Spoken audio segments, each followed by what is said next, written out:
Hi friends, multiplication tricks எப்படி பண்றதுன்னு இன்னைக்கு வீடியோல பார்க்கலாம். Multiplying 2 digit number by 11. அதாவது ஏதாவது ஒரு 2 digit number எடுக்க போறோம். அதை எப்படி 11 ஆல ஈஸியா மல்டிபிள் பண்றது அப்படிங்கறத பார்க்கலாம். சோ ஃபர்ஸ்ட் 23 11 ஆல மல்டிபிள் பண்ண போறோம். சோ இங்க என்ன இருக்கு? ஃபர்ஸ்ட் நம்பர் 2, இந்த 2 இங்க எழுதிக்கலாம்.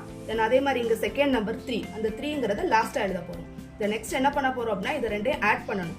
2 + 3 2வையும் 3ஐயும் ஆட் பண்ணோம் அப்படினா 5 தான் நமக்கு கிடைக்கும். சோ 23ஐயும் 11ஐயும் மல்டிபிள் பண்ணா நம்மளோட ஆன்சர் 253. சோ இதே மாதிரி நம்ம 45 மல்டிபிள் பை 11 க்கு ட்ரை பண்ணலாம். சோ ஃபர்ஸ்ட் நம்பர் 4, செகண்ட் நம்பரை லாஸ்டா எழுத போறோம். இது ரெண்டையும் ஆட் பண்ணோம் அப்படினா 4 + 5 9. சோ நம்மளோட ஆன்சர் 495. சோ அதே மாதிரி இதுக்கு ட்ரை பண்ணுவோம். இப்போ first number 5, then second number 7. ஆனா 5ஐயும் 7ஐயும் நம்ம ஆட் பண்ணா நம்மளோட ஆன்சர் என்ன கிடைக்குது?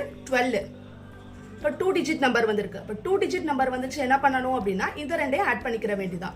இப்போ 5 + 1 6 2 7. ஸோ நம்மளோட ஆன்சர் 627. ஸோ இதே மாதிரி நெக்ஸ்ட் ட்ரிக்ஸ் நெக்ஸ்ட் வீடியோவில் எப்படி பண்ணுறதுன்னு சொல்லிட்டு பார்க்கலாம்.